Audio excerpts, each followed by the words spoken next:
Anathasios Orphanides is a name revered in economics. He is the former central bank governor of Cyprus, including within and before the crisis, a noted Federal Reserve researcher. If you hear the phrase toolbox, you should know that you probably got that from his acclaimed research of decades ago. Professor Orphanides joins us now this morning. Professor, very simply here, is Greece different? If Iceland was an island, if your Cyprus was an island, can capital controls work in a Greece attached to continental Europe?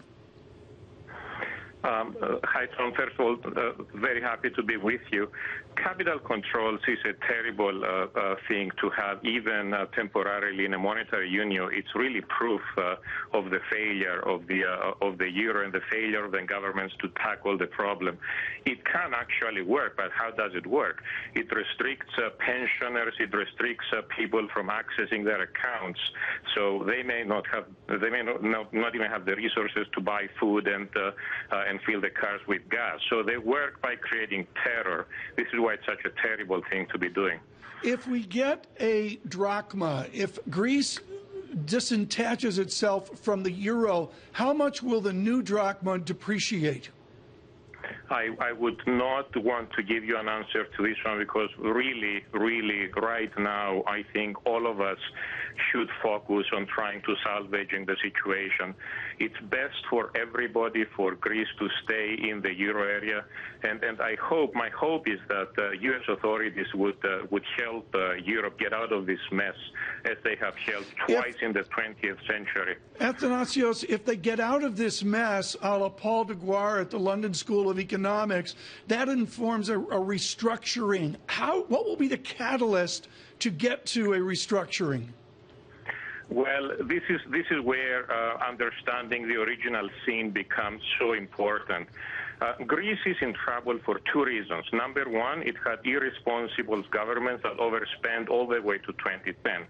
But what happened in 2010 was really atrocious. What you have in 2010 was the German government effectively using the IMF to protect its own banks and load up the Greek people with a lot of debt that they cannot service right now. If we understand the trick that the German government played on the program in 2010, then we should understand that there is a lot of blame to go in Berlin, and the restructuring that is necessary right now is all about the German government realizing that they should accept part of the responsibility for the damage they've done. And Carl, this is exactly what Jeff Sachs was talking about in his essay this weekend, the idea of taking the weight off the U.S., off the IMF, and bringing it directly over to Germany. Right. I mean, the amount of austerity here is really having a very severe impact on the Greek economy. And I have a question for Orphanides.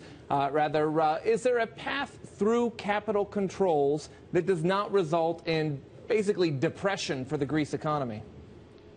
I think the economy is already experiencing a terrible situation with the return of recession over the last 6 months. If capital controls were to continue for a few weeks, that would lead to a depression very quickly. It's a terrible situation which needs to be avoided. We need to stop the madness as fast as we can. Governor Orphanides, if Germany did indeed lend the money to Greece, which has ultimately got Greece in this position, and therefore Germany bears part of the responsibility, is Prime Minister Cyprus right to hold a referendum and really encourage a no vote? Well, look, there is a lot of blame to go around. Unfortunately, for Greece to get out of this mess, it also needs to have a responsible government in Greece. And it's quite unfortunate that the current government in Greece has not been behaving responsibly. I think calling the referendum was a mistake. I think it would be in the interest of the Greek people and the global economy for the Cyprus government to recognize that and stop this, or frankly, step down and allow for the formation of a national unity in government that could then negotiate with the other government a better outcome. Governor Orphanides, one more question. You are acclaimed for the phrase toolbox. What is in the toolbox this morning from Mario Draghi and Janet Yellen? Look, the ECB has said repeatedly that, and Mario Draghi said it so beautifully in London, that they will do whatever it takes within their mandate to stabilize the euro. They have the tools, they have the balance sheet of the central bank, and they can start purchases of assets in order to restore calm in markets if that becomes necessary. It's not clear that that will become necessary. To tell you the truth, I'm still looking for good outcomes where no additional intervention would be required, but that requires courageous decisions both by the Athens government and by the Berlin government. Governor Orphanides, thank you so much. Anathasios Orphanides, he's a former governor of the Central Bank of Cyprus.